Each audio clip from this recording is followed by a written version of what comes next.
प्यारे विद्यार्थियों, जब कभी भी हम लोग बहुपद पढ़ते हैं तो उसमें एक शब्द का जिक्र आता है। वो शब्द होता है शून्यक। और शून्यक के बारे में पढ़ने से पहले शून्य की परिभाषा हम लोग समझ लें कि शून्यक होता क्या है। तो शून्य की परिभाषा हमने यहाँ लिखा है कि यक्ष का वह मान जिस पर बहुपद का मान शून्य हो जाता है शून्य कहलाता है। जैसे यक्ष प्लस 4 का एक शून्य माइनस 4 है। यक्ष प्लस 4 एक क्या है? बहुपद है। इसमें यक्ष का हमको मान रख देना है और 0 के बराबर कर देना है। तो यक्ष का मान क्या है कि यह 0 हो जाए। तो यक्ष का मान हम लोग अगर हम यहाँ पे -4 कर देंगे, -4 और ये +4 दोनों मिलकर क्या हो जाएगा 0। तो हमने यक्ष का मान क्या रखा है? -4 रखा। तो यही तो शून्य है। यक्ष का वह मान जिस पर बहुपद का ही मान शून्य हो जाता है उसी को हम लोग शून्य कहते हैं। अब दूसरा सवाल हमने लिखा 2x + 5 इसका शून्य क्या होगा? का शून्य क्या होगा? तो शून्य को हम निकाल के देखते हैं। 2x + 5 शून्य निकालना है तो इसका मान 0 के बराबर करेंगे तभी शून्य प्राप्त होगा। तो ये हो जाएगा 2x बराबर में -5 x बराबर हो जाएगा -5/2। यानी x का मान अगर हम लोग -5/2 रख देंगे तो ये 0 हो जाएगा। इसलिए हम लोग कहेंगे कि -5/2 इस बहुपद का एक शून्य है। पुनः कोशिश करते हैं। अगर हम लोग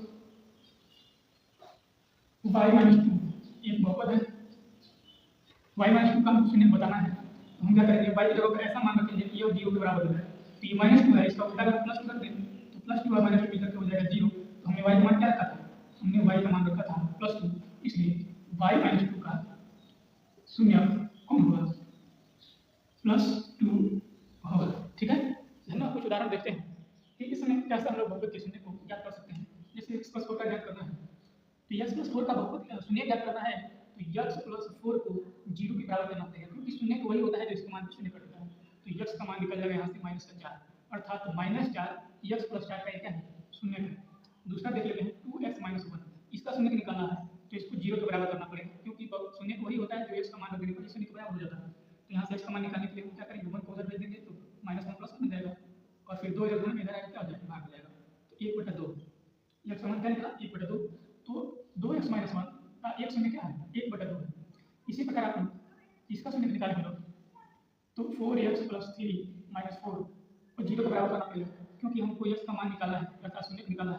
शून्य वह होता है जिसमें बहुपद मान शून्य के बराबर हो जाता है। तो 4x/3 और 4 उधर जाएगा तो +4 हो जाएगा। 4x बराबर हो जाएगा 4 × 3 तो x का मान निकल जाएगा 12 और ये 4 के गुणा में फायदा आएगा तो भाग।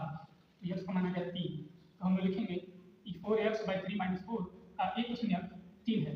अब यहाँ देखने वाली बात ये है, कमेंट करके बताइए कि रैखिक बहुपद का शून्य कितना होता है, द्विघात बहुपद का शून्य कितना और त्रिघात बहुपद का शून्य कितना।